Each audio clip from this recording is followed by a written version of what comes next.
Hola chicos, Historia del arte y de la cultura 44. En Grecia, la escultura. Dice, fue el arte griego por excelencia. Me parece que ya no lo habían dicho de la arquitectura. O a lo mejor la arquitectura nos ha dicho que alcanzó las cotas máximas con el Partenón, pero podría tener razón en que la escultura fue lo más destacado del arte griego. Vamos a ver. Dice, fue el arte griego por excelencia y el que alcanzó mayor perfección. La finalidad fundamental del escultor griego fue crear tipos de belleza, de una belleza que tenía estas connotaciones. Primero, ideal, no la real. Una belleza ideal. Abstracta. Oye, pero ¿dónde la has visto tú, esa persona? No, si es que es la figura que yo he hecho es abstraída, abstracta, de la belleza que yo he idealizado, de la que tengo la idea. O sea, ni es real ni es concreta, no la vas a encontrar. No está concreta en ningún sitio, concretada, no. Es abstracta. Y perfecta. Eso sí te diría, pero no dirás que no es perfecta. Pues oye, pues seguramente. Perfecta. La belleza ideal, abstracta y perfecta. Sin preocuparse de la expresión. Oye, pero ¿qué está pensando esta figura que has hecho tú? No tiene ningún sentimiento en concreto. O sea, no hay ninguno, es la serenidad, la calma del espíritu humano, sin sentimiento. Sin sentimiento notorio. Su característica, la serenidad.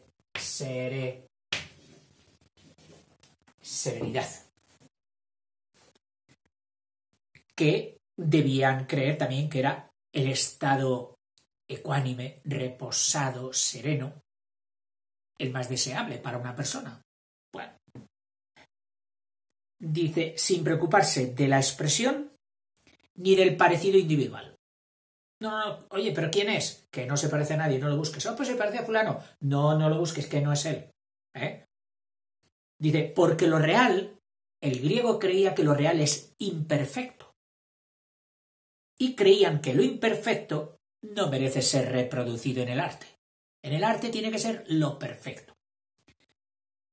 Idealizaron las formas naturales creando figuras de hombres y mujeres irreales, de suma belleza, en las que se combina la máxima perfección de formas con la delicadeza y la gracia más exquisita, y ante las cuales queda subyugado el espíritu más rebelde de emociones estéticas. Mete un gárrulo, déjale solito para que no le vean, delante de una estatua griega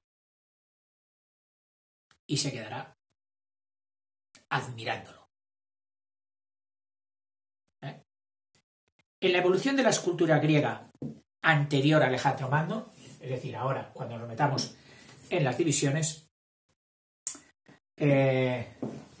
antes de Alejandro Magno se puede dividir los periodos de la escultura en tres. Primero, un periodo, y además esta división no solo nos la pone en la escultura, sino que la pone en todas las demás artes, incluso en la evolución social de Grecia. El periodo arcaico.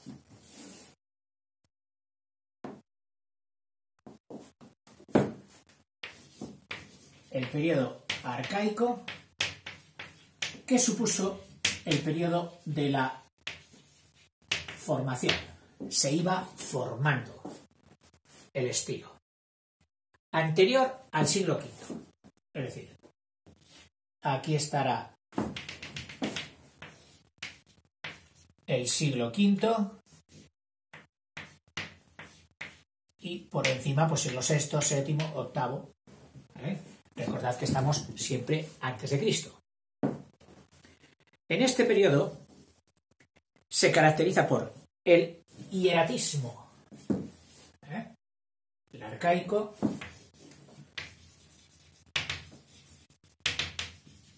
el hieratismo casi metálico de las figuras. Las que más han destacado quizás por su hieratismo en la historia han sido las figuras egipcias, aquellas de la figura sin sentimiento, estática, casi metálica. Y con metálica queremos decir incapaz de cambio de forma. Eso es hierática. A veces encuentras una persona pensativa en sí misma, erguida, y dices, oye, estás hierático.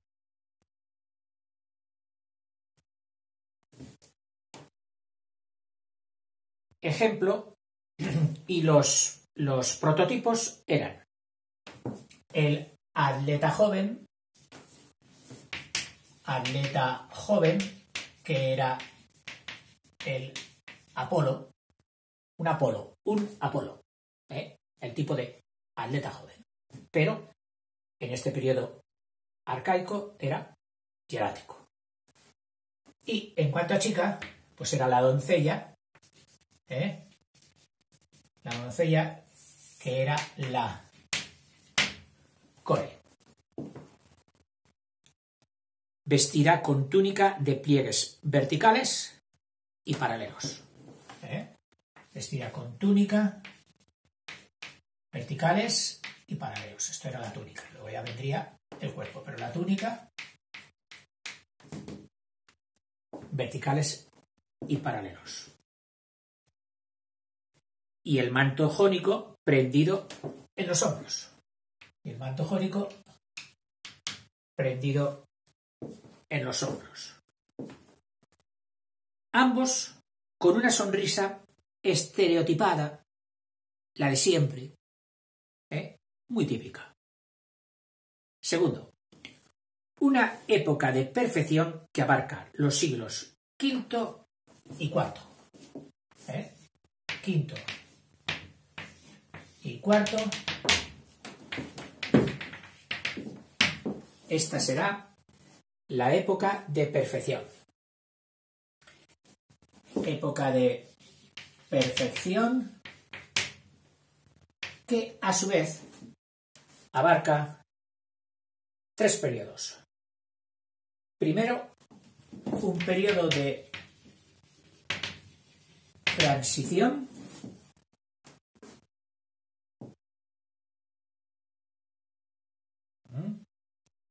perdonad que a veces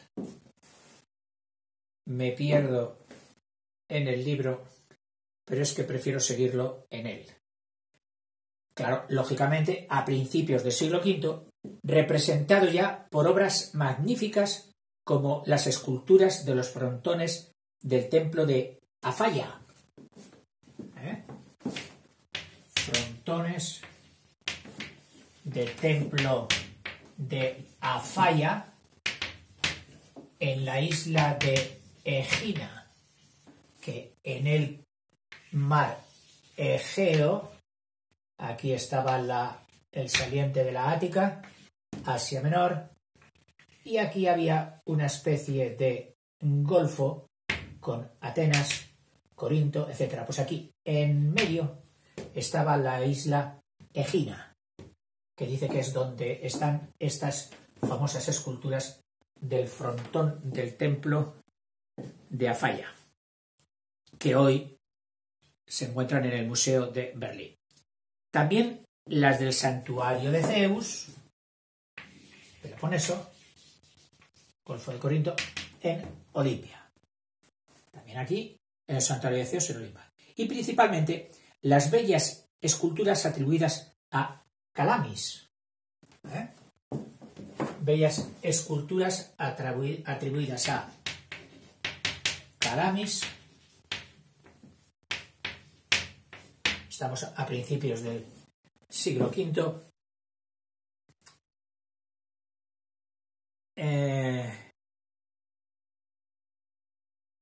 Que son el llamado trono Ludovici, el trono Ludovici o Ludovici, y alguno dirá, ¿y qué pinta aquí? ¿Un nombre italiano? Bueno, pues es que ha habido un fenómeno muy curioso, y es que los mecenas del Renacimiento se hicieron con estas famosísimas estatuas del clasicismo griego. Entonces, en concreto, esta, que se atribuye a Calamis, es la del trono Ludovici, de la familia Ludovici. Y ahora van a venir otras familias también del Renacimiento italiano. Esa está en el Museo de las Termas, que no dice dónde, pero bueno, yo diría que está en Italia. El famoso Auriga de Delfos, Auriga, que era el conductor de carro de caballos, Auriga de Delfos, también de Calamis,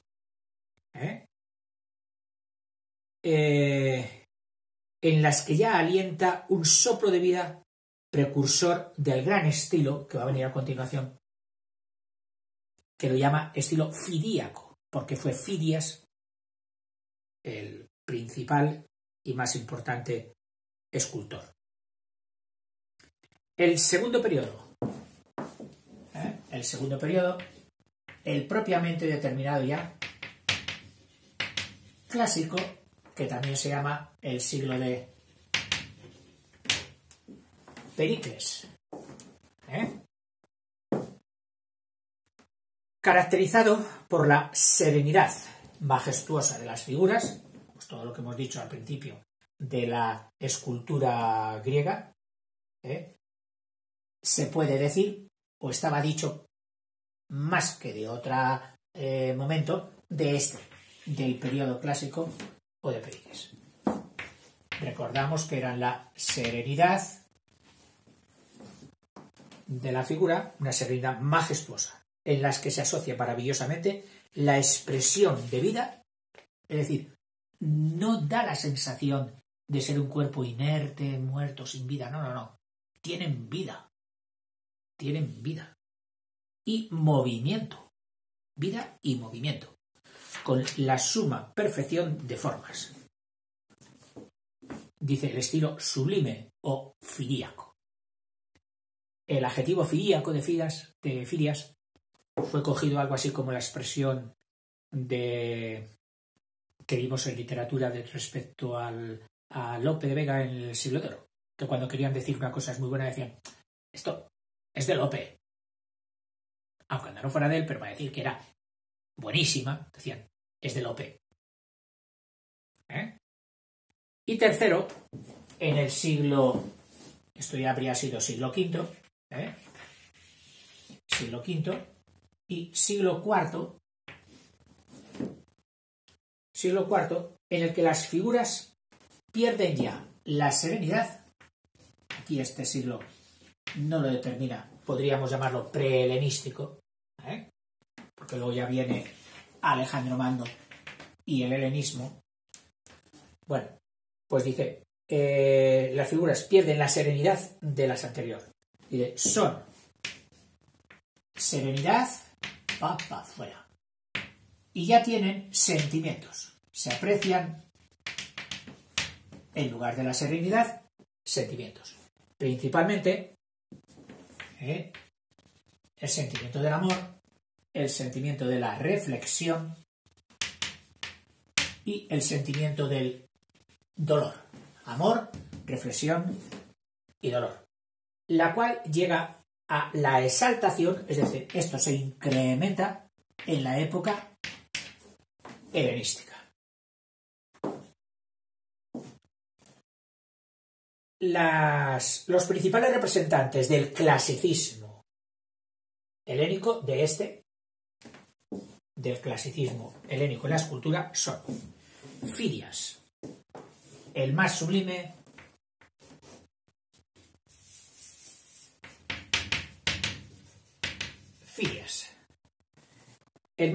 de los artistas griegos, y sus contemporáneos, Mirón y Policleto. Fidias, Mirón y Policleto. Fidias es el autor, junto con sus ayudantes, de los maravillosos relieves que decoraban el Partenón, según hemos visto ya en el vídeo anterior, y varias estatuas de Atenea, entre ellas las 3 de la Acrópolis, es decir, o sea, además de Fidias, el Partenón y 3 Ateneas. Y esas 3 Ateneas eran la Ateneas Partenos, las Ateneas Partenos, es decir, la Atenea Virgen, la Atenea que era la Crisoelefantina, la de oro y marfil, que estaba dentro del Partenón, la Atenea Lemnia, porque dicen que fue costeada por la isla de Lemnos, entonces la llamaban Atenea Lemnia, y la Atenea Promachos, que era la Atenea vencedora. Además de estas Ateneas, tenía la estatua del gran Zeus. Pero el Zeus de Olimpia, ahí, en el Peloponeso, el Zeus de Olimpia. Porque cuando lo desterraron, o tuvo que huir, porque le acusaron falsamente de robar, se marchó a Olimpia. Y allí fue cuando hizo el Zeus de esa ciudad. Mirón, vamos a desplazarlo aquí para decir algo de él, de Mirón. Algo anterior a Fidias, no posterior. Se le debe, entre otras obras, el Discóbolo, famoso, que es el paradigma del movimiento plasmado en un cuerpo atlético. Y a Policleto, el tercero, Fidias, Mirón y Policleto, se le atribuye el Doríforo, el joven Doríforo, llamado también el canon, porque dice, canon que es medida, porque dicen que era exactamente la figura que mejor había logrado la medida, la proporción de las distintas partes del cuerpo humano. El Doríforo de Policleto, llamado canon. Y el Diadumenos, también de Policleto, el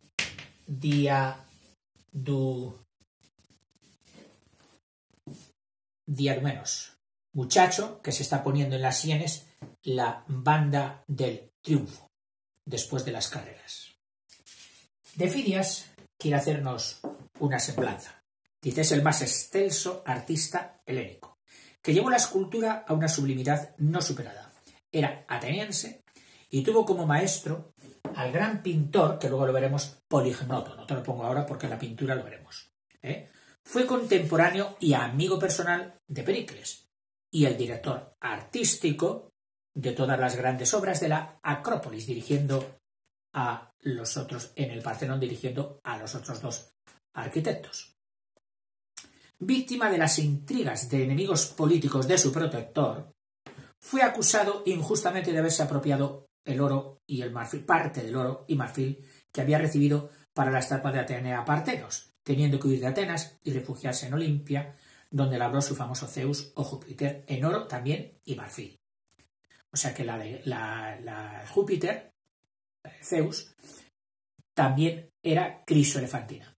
Todas las maravillosas esculturas de los relieves que decoraban el Partenón fueron labradas por Fidias o en su taller bajo su dirección. Estas esculturas forman tres grupos. Las esculturas forman tres grupos. Estamos hablando de Fidias y forman tres grupos.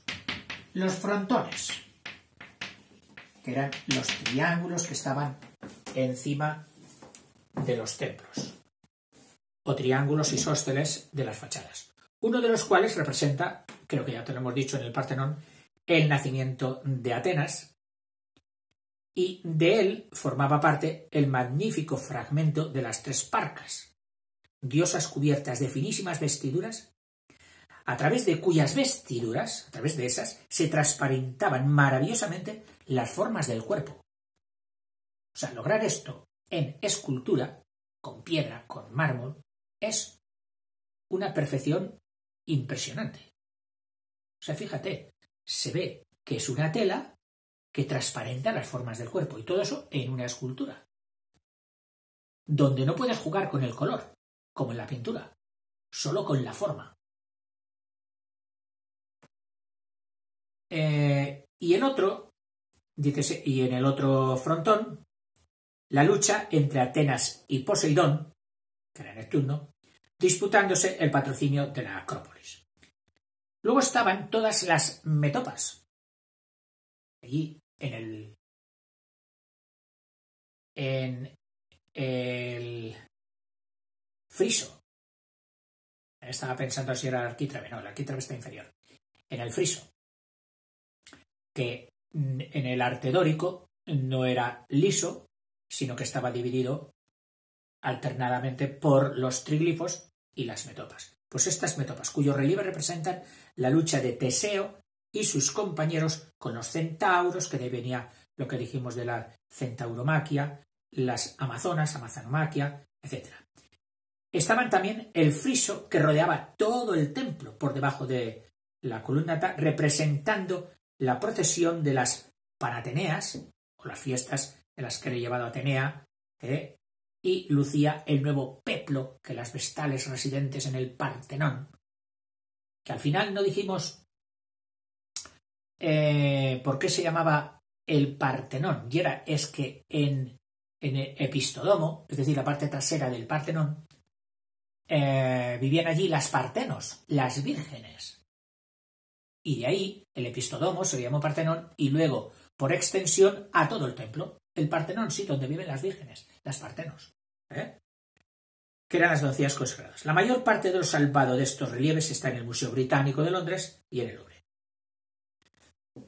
Seguimos ya una vez saltado Fidias, dice, la escultura del siglo IV tiene tres eximios representantes. O sea, vamos hacia abajo, La escultura, después de estos tres grandes, de Fidias, Mirón y Policleto, viene el siglo IV, este que ya tiene sentimientos, que se va haciendo ya algo más real, menos ideal. Bueno, pues dice que tiene tres eximios, que significa maravillosos, de alabar: Praxiteles, Scopas y Lisipo. Praxiteles, Scopas y Lisipo.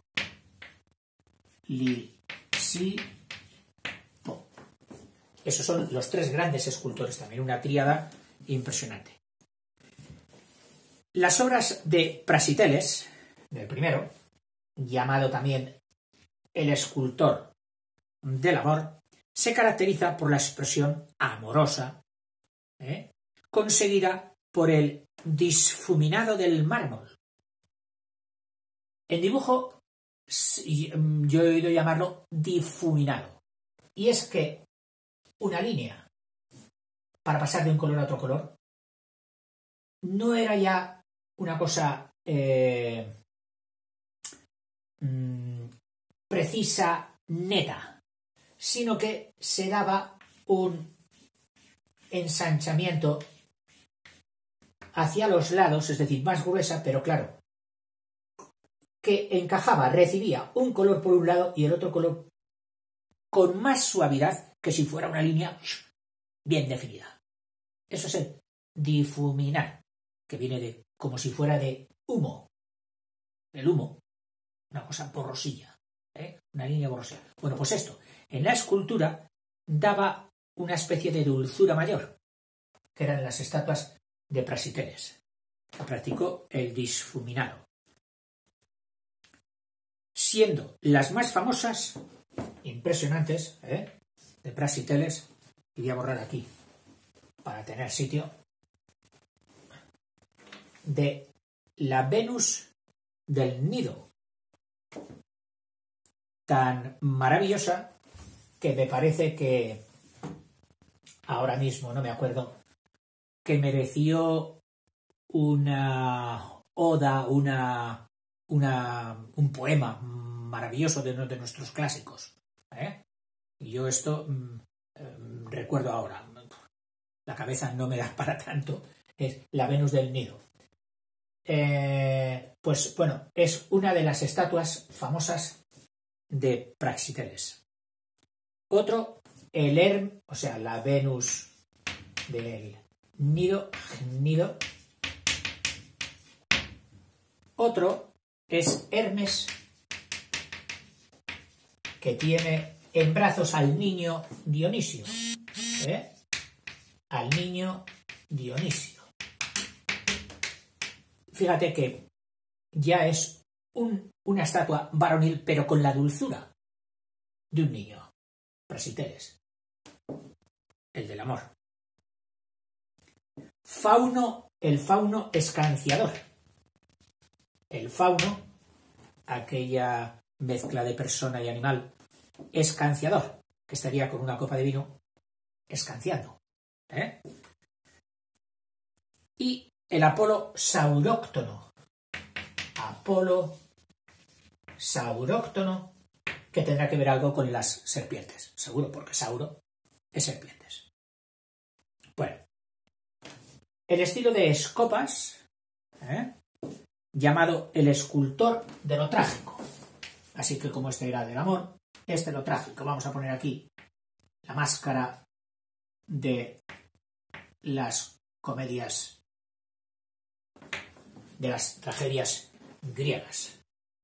Escopas. Se caracteriza por la expresión dolorida y patética de los rostros. Órbitas profundas, amarga curvatura de la boca, cabellera despeinada, siendo sus obras más representativas la cabeza del Meleagro cazador. Cabeza de Meleagro. Meleagro cazador. Trágica escultura de corte trágico de Escopas, que tal como le habían anunciado los hados, presiente su fatal muerte atacado por un jabalí. Y luego también otra escultura de Escopas, su Menade. Lisipo, el tercero del siglo IV. Fue el gran escultor de fines del siglo IV y escultor ya de Alejandro. Es decir, aquí en la raya estaba Alejandro, bueno, pues este ya, Lisipo, finales del siglo IV, fue escultor de Alejandro, del que hizo varias estatuas. Fue un innovador que creó un nuevo canon o tipo de belleza. Eso que tenían tan a gala los griegos, viene Lisipo y se permite retocarlo. Un nuevo canon. Ya no era el doríforo de Mirón o de Policleto. A ver, el Doríforo, son tantos nombres.